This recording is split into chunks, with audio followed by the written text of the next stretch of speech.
Everyone. Thanks for coming through. I'm Abby, and this the other co-host, I guess, of CTP is Ritvik, and we're really glad you guys all came here, and we're really happy that you guys gave us a chance to come and present at your org. And so, just like a brief rundown of what we're about and why we're here too. And so, the Texas Civic Tech Project, we're an organization at UT, mostly of computer science students and engineers interested in the intersection of civics, politics, and technology. Just figuring out also how can we build a better and more equitable society with technology, and stray away from entrenching existing disparities and things like that. And so we're all really passionate about these things. And today, because we're here at ISSS, we thought we would talk a little bit about different aspects of cybersecurity policy. So we meet every Mondays at 6 p.m. If anyone is interested. I guess we're only going to be having one more meeting this semester because there's only one more week of school. But yeah, it'd be nice to see some new faces there at our very last meeting.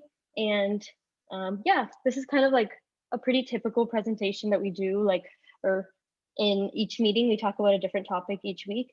And so, yeah, again, if you're interested, just reach out to us, and yeah, we'd like to chat more. But nice to see everyone. So cool. The first thing that I thought I would talk about is basically the ground zero for all kinds of hacking law in the United States. And that basically starts with the Computer Fraud and Abuse Act. And so it was passed in 1986 as a response to a hacking panic, basically, a moral panic about we're all going to be hacked and all of our information is going to be everywhere. And that was a large part and due to a movie called War Games. And it's really interesting because this law was basically passed when there were only 2,000 computers in the entire United States, but it basically has been little changed since. So like I said, it's basically the main cybersecurity or hacking law that we have in the United States. And the language of the law basically tries to criminalize computer trespassing, which is meant to cover hacking overall. So the law explicitly states that it's illegal to intentionally access a computer without authorization or in excess of authorization, which is pretty loose if you think about it, because authorization could be anything from, just putting in your password to just opening up your computer with a bunch of information on it to encrypting a document with your specific keys. And so there's little to no technical language in the bill itself, and it's pretty short. It's something that you or I could probably go in and read, and would be done within a few minutes, which is not true of a lot of common United States law today.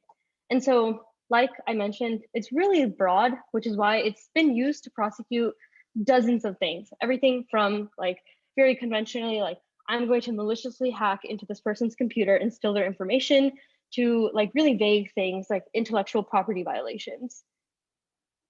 And so, like I said, there's some issues with the law.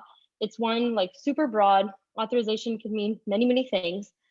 You could at this point, without the clarifications in the bill, basically be jailed over terms of service violations. So when you log in or you accept the terms of service on a website, if you in some way violate those, a company could feasibly make a case that you it violated the Computer Fraud and Abuse Act, if they are in some way wanting to punish you for the violation, which is big because normally something like that, even if it isn't, even if it is a punishable offense, would be a misdemeanor, versus things under this law can be punished pretty heavily, oftentimes as felonies. It's really poorly written. There's a lot of redundancies in the bill itself. Individuals can be tried for the same crime more than once under different provisions, just basically stacking up charges on top of each other. And so you could find yourself with an incredibly long, nearly life sentence by the time your trial is over for just one thing that you violated. And then another common kind of criticism of the CFAA is it really hurts security research. And so, typical companies like Facebook, Google, they have pretty robust bug finding programs. If you were to find an exploit that, and then like report it back to them, they will like reward you for those. But not all companies have those kinds of things. And you might find a pretty significant bug in some kind of like online platform, but you might end up being like punished under the CFAA rather than rewarded under some kind of like bug finding system. And so a lot of people, have like this fear of being prosecuted. Like, I mean, you guys are probably familiar, like, are we allowed to do that? Is that probably allowed? Is probably a thing that like crosses your minds a lot of times. And a lot of the time the answer might be no. And it can be really scary to like risk like literally like going to jail over, something fun like finding an exploit. And so I think the pretty common like case, which is really tragic that a lot of people talk about when kind of bringing up why the CFAA is so flawed, is Aaron Swartz. So he was really young and he was a co-founder of Reddit. And he basically like was a really big believer of just like a freer internet. And so he like ran this project where he left an unattended computer in an MIT like closet to basically like scrape JSTOR, because he like wanted to like make like, he believed in like the idea of like making academic papers like more accessible to like people outside of like academia. And so he didn't go in, and like hack JSTOR like by like exploiting something in their internal database. He basically just used his MIT authorization to write the scraper to download all these papers.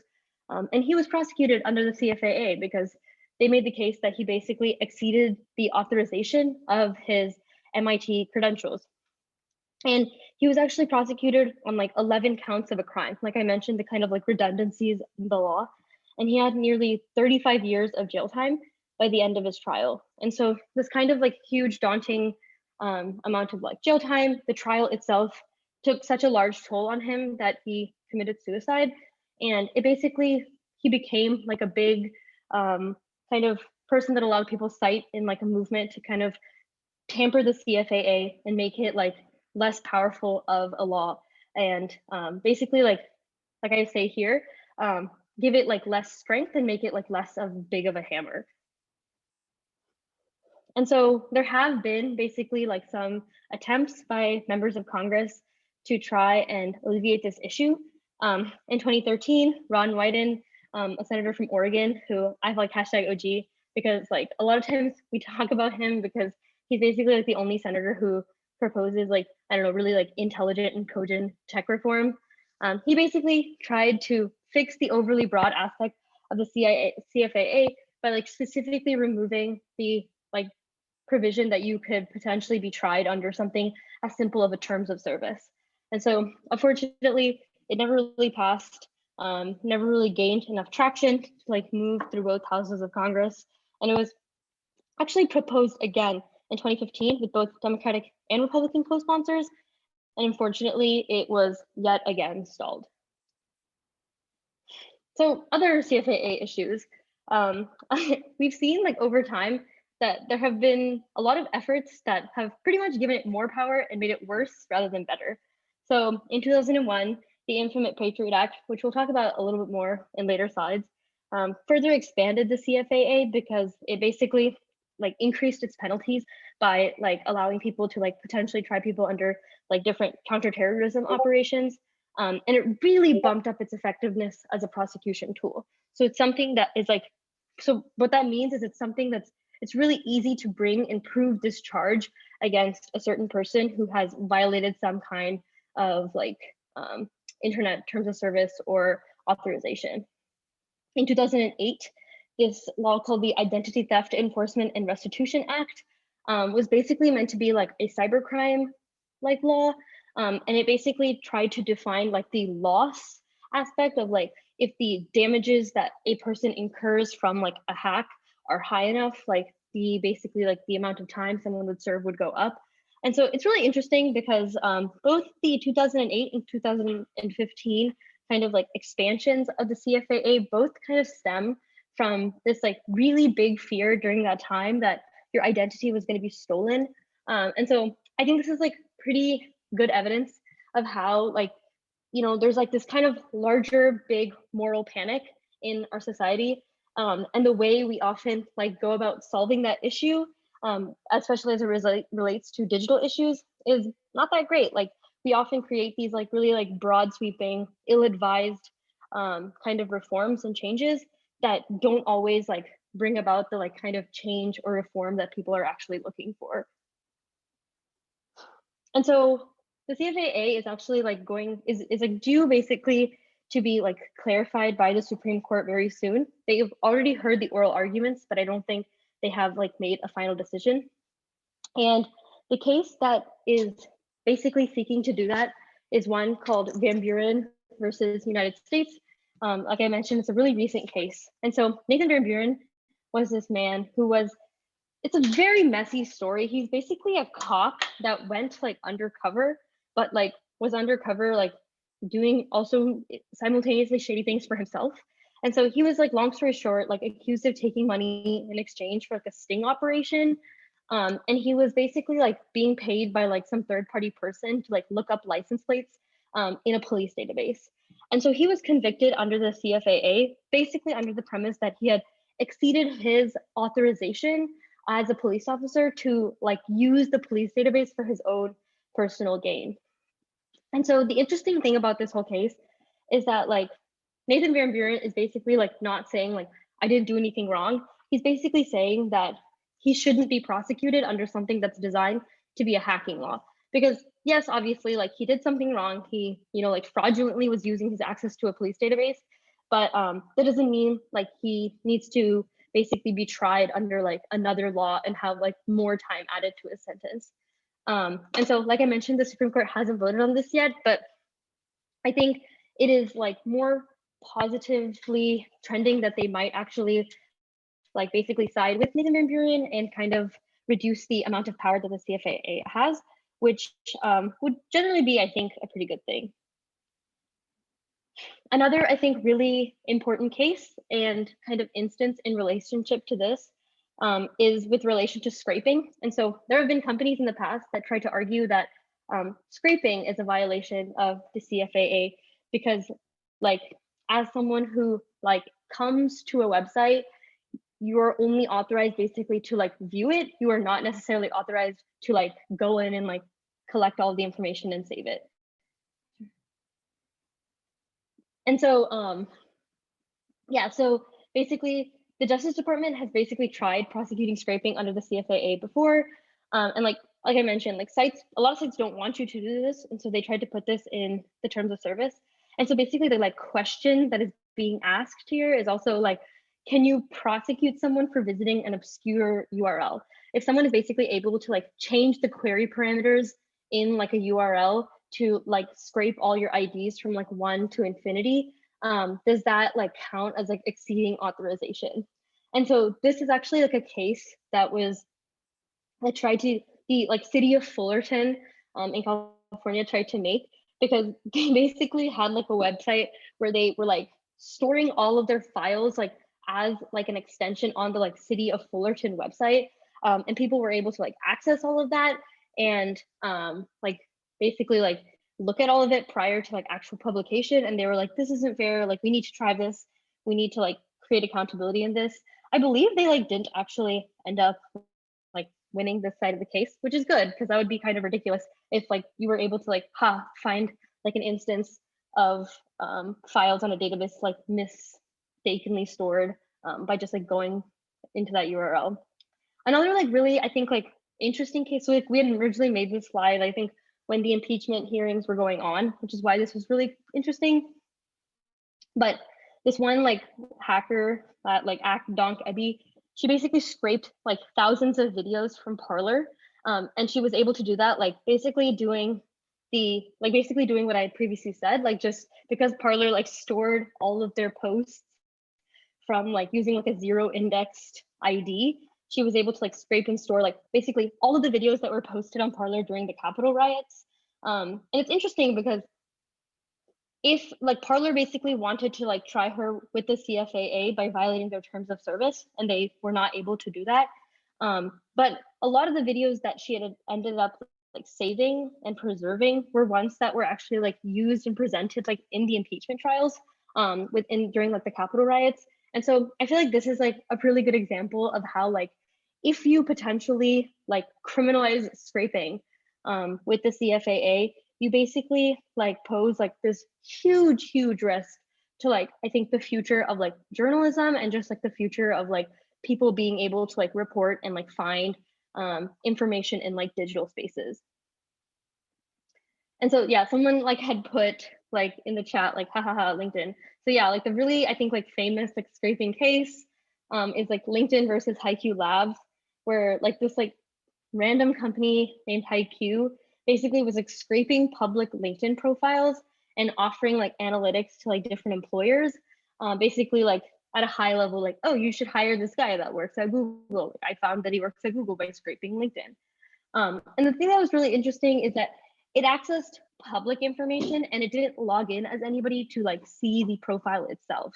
And the reason I make that clarification is there was like another case for like Facebook versus Power Ventures, in which like Facebook sent a cease and desist to this smaller company for scraping them. And the reason Facebook basically won in that case is because that person was logging in as like another user, basically like using their user credentials to like display posts from like Facebook on their platform. And so in a similar fashion, LinkedIn had sent a cease and desist to HiQ Labs. And the Ninth Circuit, like the federal court, basically ruled that this is fine because the information is public, because there is no real authorization or like authentication that's taking place. It's like very hard for LinkedIn to like actually make a case like under the CFA. And so it's interesting because there is actually like a conflicting case in this like scraping debacle. I think the First Circuit Court has basically ruled against scraping, and it was in this case called like EF Cultural Travel versus Explorica Inc. This one's pretty funny. It's like two like conflicting travel agencies, and like one of the travel agencies was scraping the other one, and then basically like pricing all of their packages just like a few dollars below in order to like make like competitive prices. And the company that was being scraped in that case actually did win their case. And so it'll be really interesting to see what the Supreme Court rules on the VanBuren case, because I think that'll give a lot more clarity to like the rest of the court system as to whether like the CFA remains as broad as it is now, or is kind of like reduced in its power for the future. Does anybody have any questions so far? I've just been like chatting so far. Or does anybody have any like thoughts?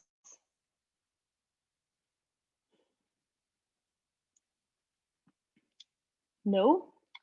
All right, no problem. Just one second. Okay, cool.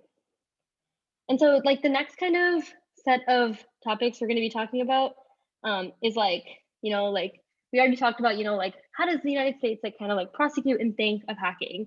And now it's like, how does the United States government necessarily hack you?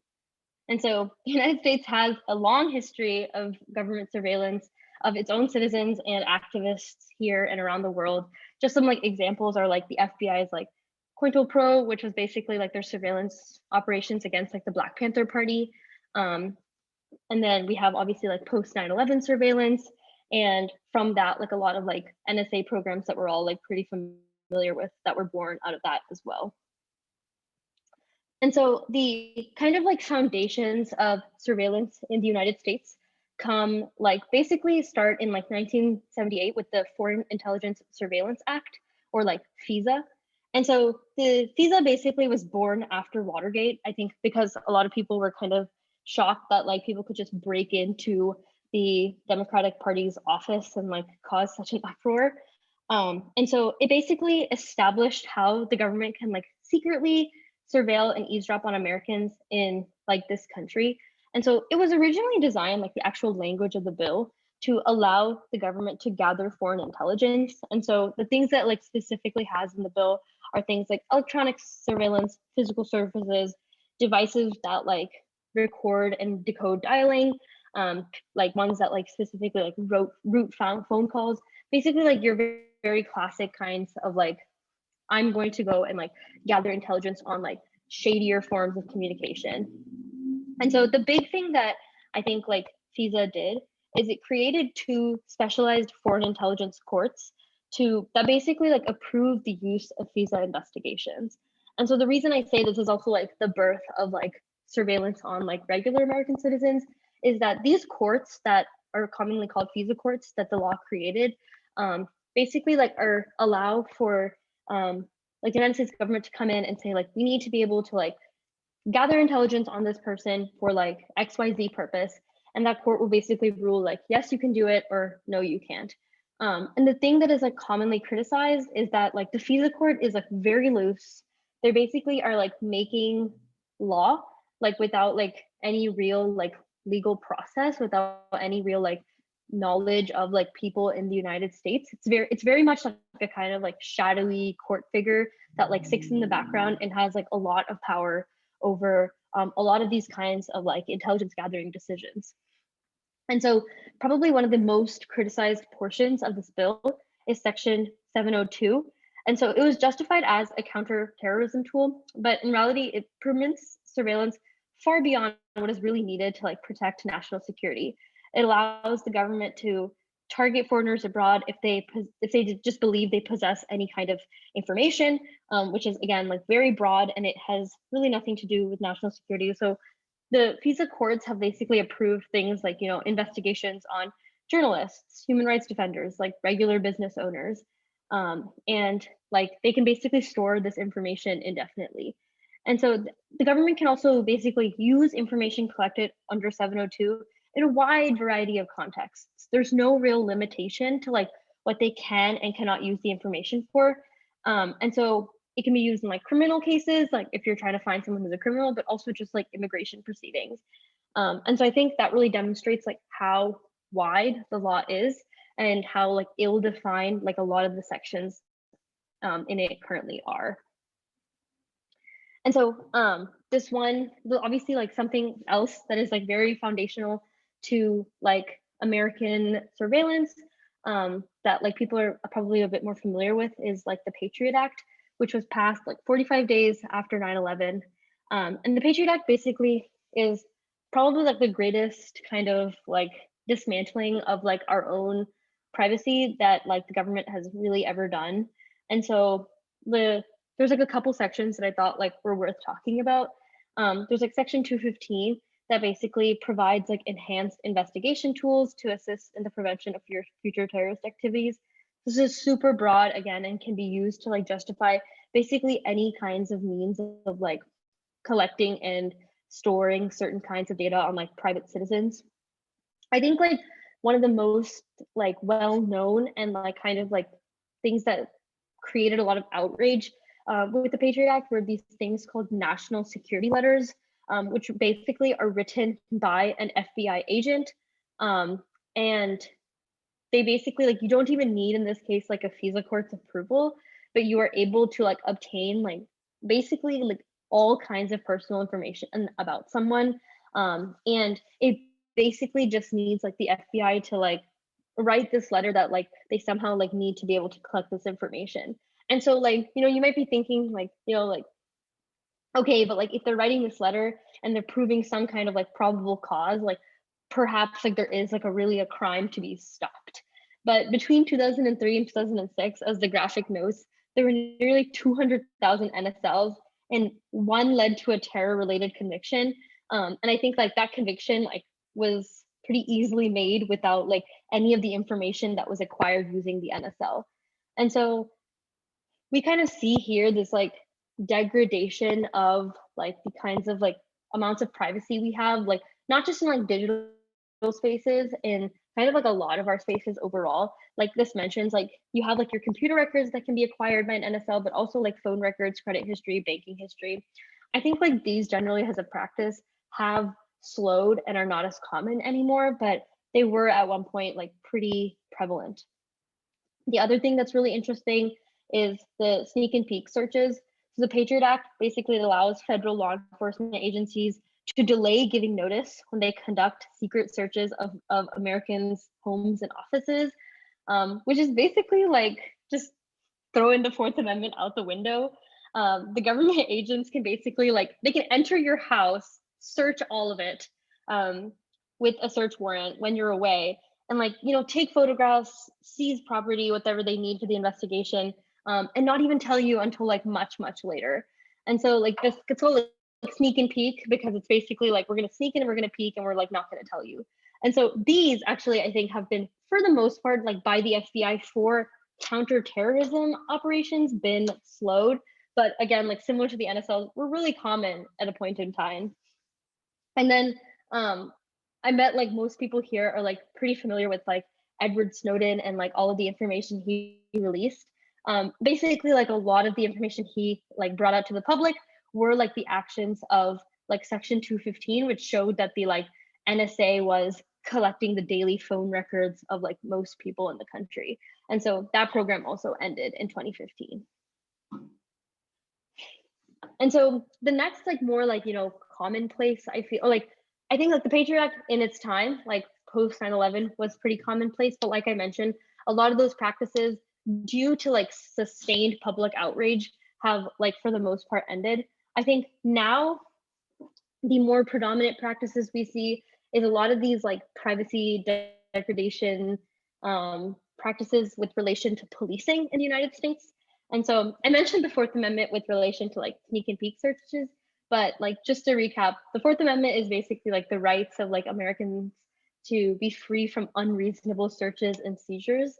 And so there's this really interesting Supreme Court case called Carpenter versus United States, in which, in order to tie this man, Timothy Carpenter, to a string of robberies at cell phone stores, the FBI in 2011 subpoenaed like cell tower location records, which placed him near the scenes of the crimes.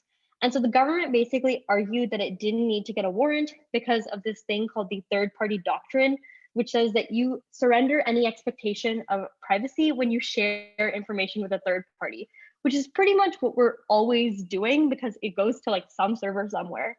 And it was really interesting because I think most people like expected like the kind of like Supreme Court to like not really understand the implications of this, but the court actually did disagree that like this was something that was like allowed to be done.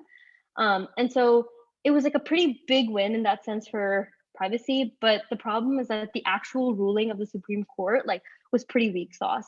It didn't actually like say like, you know, this is a huge invasion of your privacy if you're able to like so easily subpoena cell tower records without a warrant. It basically was just saying that like if cops need to come up, if cops like want to be able to get like individual location records, they like need to come up with like some kind of warrant.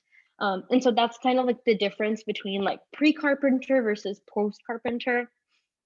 Another case that's really interesting where like a judge in New York City, like last year, I think issued that like anything you store like online, like in the cloud, can basically be like fair game and like some kind of like a court setting. So the specific case that this was involved in was one of the protesters in the Occupy Wall Street demonstrations was arrested. And the New York City district attorney basically subpoenaed Twitter for all of his tweets over a 3.5-month period. And the protester and his lawyer tried to block it, but the judge said they couldn't because even though the protester had like written the tweets themselves, he had like no proprietary interest in them. Like he didn't own the tweets, Twitter did. And so it's up to Twitter whether or not the like subpoena goes through. And so I think a big kind of implication of this was basically like most of our data, like of actions that we do online, can be like pretty easily obtained by a police with either like a subpoena or a warrant. And the thing that's pretty alarming is I think like obviously like most of our actions on the internet kind of like are coupled with some kind of like ad tech service. And because ad tech vendors are like private companies, cops can very easily sidestep the Fourth Amendment because they are basically buying records on you from like different companies. If they buy the records and not necessarily like obtain them with a warrant, basically all of the rules I previously stated also somewhat go out the window. And so like that kind of brings in like the power of a lot of these data brokers. So companies like LiveRamp, LexisNexis, Reuters, they're all companies that are considered as like data brokers.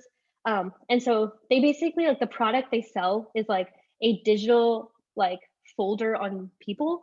It's basically like a dossier on like every single person that's out there. And so we're seeing like more and more like police officers across the country, basically, they buy access to like LexisNexis. And then when they have like some inclination or some like suspicion of someone as accused of a crime, they can basically just like pop their name into LexisNexis without a warrant or anything else and obtain like just a wealth of information on them. And so this whole area of basically like data and policing is like super unregulated at the moment. And there's like just a right feeding ground, I think, for like a lot of potential like privacy violations. And so if your data basically is shared with advertisers, you can basically bet that it's going to reach like local law enforcement just as easily. An example of this specifically was like in 2016, the ACLU got a hold of a bunch of documents that found that one of these like data brokers or like data aggregators, Geophedia, was like actively packaging data from the phones of people protesting in like Baltimore after the death of Freddie Gray.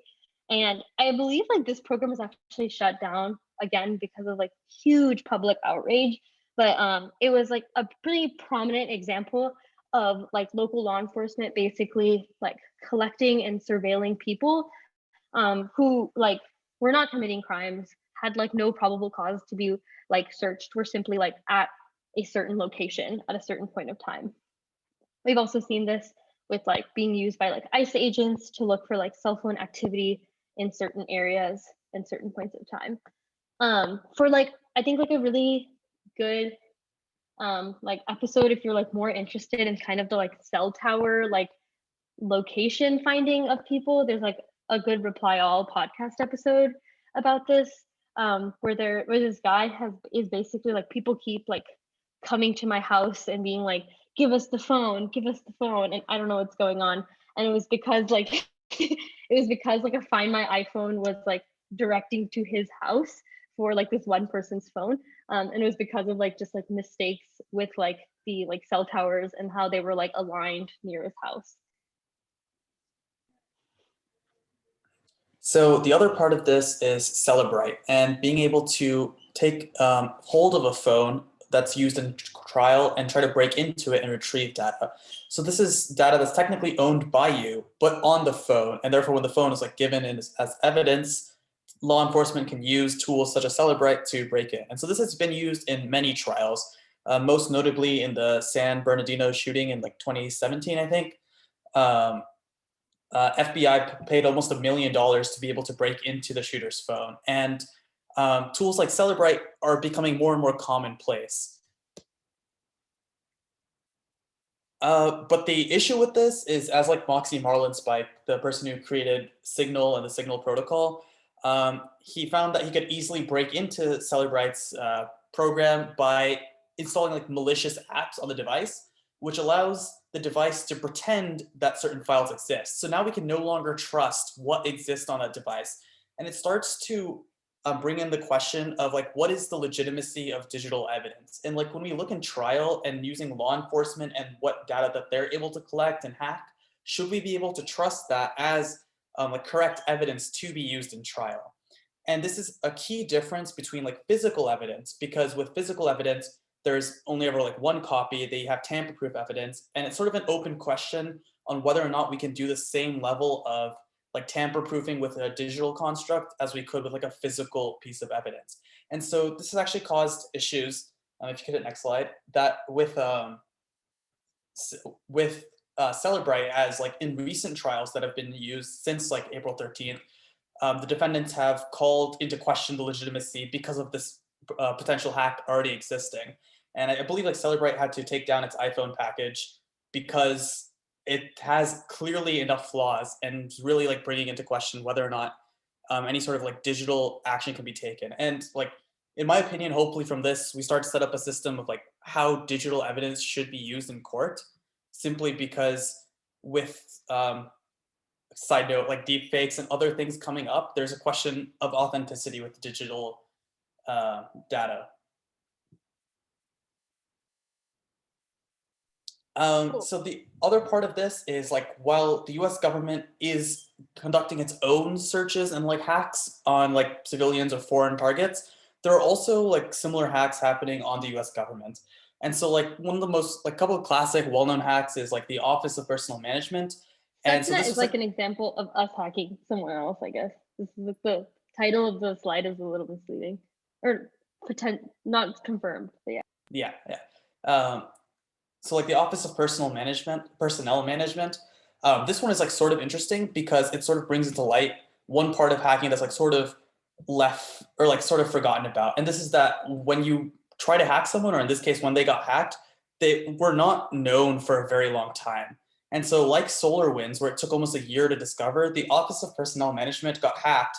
They decided, hey, let's collect information about these hackers. We'll leave them on our system for a few months, and then we'll wipe the system. They wiped the system, and because the program had gotten to a low enough level, the hack never disappeared. And Office of Personnel Management didn't know for another year after that. And so without the correct like security protocols in place for like government data and like collecting like IRS data or any other sort of data, you're not going to have a very clear strategy on what you should do when you get hacked and how to deal or detect these hacks as well. And so like an opposite thing is Stuxnet, and this is like technically unconfirmed because it's an intelligence operation, but it's like most probably an Israel and US coalition. And it's a well-targeted hack. And it's basically a hack that's a program that's spread across computers across the world, and specifically finding the computers that ran Iran's nuclear centrifuges. And by screwing those up, they were able to potentially set back Iran's nuclear program 5 to 10 years. And so this is a very targeted hack sent out by like specific intelligence officials. And it's like a very good example of like the power of just like being able to target specific vulnerable devices. And a more recent one is SolarWinds. And so SolarWinds has been the last few months, and it's a little bit different than the Office of Personnel Management. For one reason, it's much larger. It's affected so many different government institutions, as well as like private companies that have been using this software as well. A similar one that's actually more recent than this slide was created is the Microsoft Exchange hack. And so this is within the last 2 months, and it's with Microsoft Exchange Server. And so while Microsoft has pushed out patches for this hack, the FBI, as of 2 weeks ago, got court authorization to go into devices and update the patch. And this is super interesting because, as we talked about at the very beginning, CFAA sort of prevents anyone from using escalated like authority privileges to tamper with any computer or collect data. And that's exactly what the FBI are doing to patch it. So while it's a good thing that we're getting all these servers patched by the FBI and then like later notifying the people that it's been patched, it's also questionable about like what the reach of like an intelligence organization should be when trying to update a computer. What can they deem secure, and does that mean they can install backdoors or other overreaches of power? And so this is not a US example, but it's one of the most prominent examples of hacks, and or like a very devastating hack, and it's not Petya. And so this was an attack that happened in Ukraine, and it was carried out by Russian state-sponsored hackers. And it directly attacked infrastructure, like primarily shipping infrastructure, but it affected like tons of machines all across Ukraine, and it sort of was like a ransomware attack. Actually, it's just bricked a bunch of devices. It wasn't a ransomware.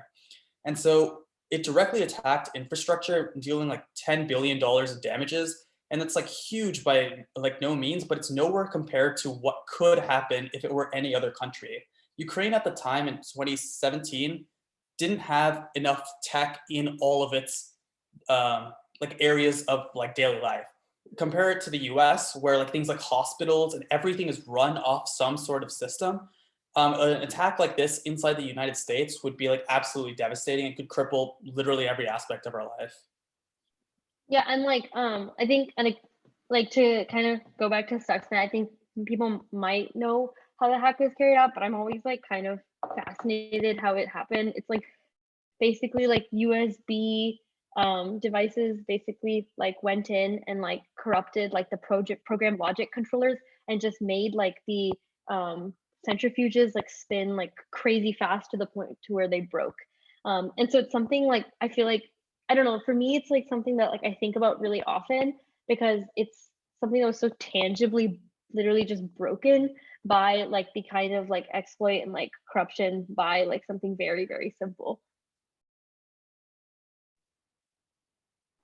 And so like for a long time, I think people like wouldn't necessarily think of like digital platforms or like just digital technology in general as being like critical infrastructure, like being as important as something like a hospital or like a school or like roads. But I think that like as Ritvik mentioned, like as increasingly things become like networked, but not only networked, but like as increasingly as things like depend on like more like digital systems, I don't think it's as much of a reach anymore to consider like parts of like our like daily lives to be like critical infrastructure. And so like across the US, there's always already been like really simple hacks like for like stoplights, water plants, electricity providers, and military equipment, which like as Ritik mentioned is like super scary and like definitely something to keep in mind as like the, I don't know, time goes on. And so, one of the more recent examples of this was in Oldsmar, Florida. Someone tried to poison the water supply, and this was most probably done through TeamViewer, as the person using the computer could see the mouse move the mouse, like dial up on whatever chemical was in the water plant. And while he was able to move it down, the like attack could happen again when someone's not monitoring it.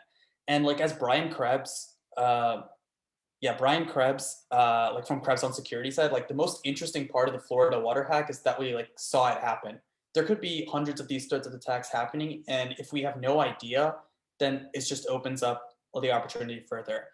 And so the other thing with the United States infrastructure is that we don't have enough money going towards it, and specifically towards the IT part of it. So like there's 50,000 plus water facilities in the US. These are like unattended, underfunded, don't have someone watching like the Oldsmar plant. On top of that, these are like separate municipal systems or state level systems and are not governed by any sort of like federal security level or even like a localized security level. And so while they are like different power plants or water plants all over the country, and like each one technically would have to be hacked individually. Overall, none of them have security like high enough to make it a very difficult operation. On top of this, it's not just water plants; it's hospitals, traffic. Literally every facet of our like daily lives could be affected given without the proper like security standards going into place.